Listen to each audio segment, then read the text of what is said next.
Hello everyone, welcome back to my channel. Today, we're taking a trip down memory lane with a phone that once ruled the Android world, the Samsung Galaxy Note 5 and 920A.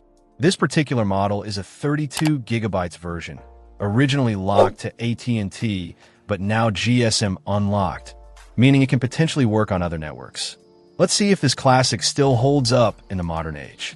The Note 5 boasts a stunning 5.7-inch Super AMOLED display, which, even by today's standards, is a respectable size.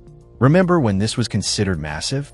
The colors are vibrant and the blacks are deep, making watching videos and browsing photos a real treat. Of course, the resolution isn't quite as sharp as the latest flagships, but it's certainly no slouch. Under the hood, we find a 2 GHz octa-core processor and 4 GB of RAM. Now, 4 GB of RAM might seem paltry compared to the 8 GB, 12 GB, or even 16 GB we see in phones today, but surprisingly, the Note 5 still handles everyday tasks reasonably well. Don't expect to play the most demanding games at max settings, but for general use, web browsing, social media, and even some light multitasking, it performs admirably. One of the defining features of the Note series is, of course, the S Pen. While this older version doesn't have all the bells and whistles of the latest S Pens, it still offers that signature Note experience. Taking notes, sketching, and even navigating the interface with the S Pen adds a layer of functionality that many phones still lack.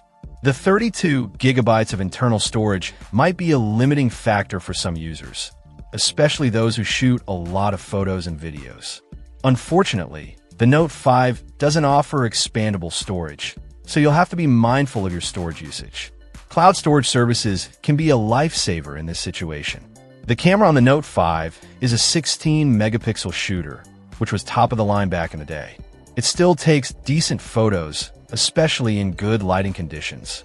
However, it doesn't quite match the image quality of modern smartphone cameras, particularly in low light.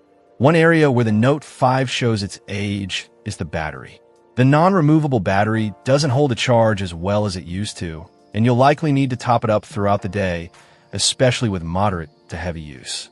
So, who is this phone for in 2024? It's certainly not for the cutting-edge tech enthusiast. However, if you're on a budget, appreciate the S Pen experience, and want a phone that can handle basic tasks, the Note 5 might be a surprisingly good option. Just be prepared for some compromises in terms of storage, battery life, and camera performance. The unlocked nature of this particular model also adds value, giving you the flexibility to choose your carrier. Overall, the Galaxy Note 5 is a nostalgic reminder of a pivotal era in smartphone history, and it's still capable of being a reliable daily driver for the right user. Check out the video description for updated price. And thank you for watching this video.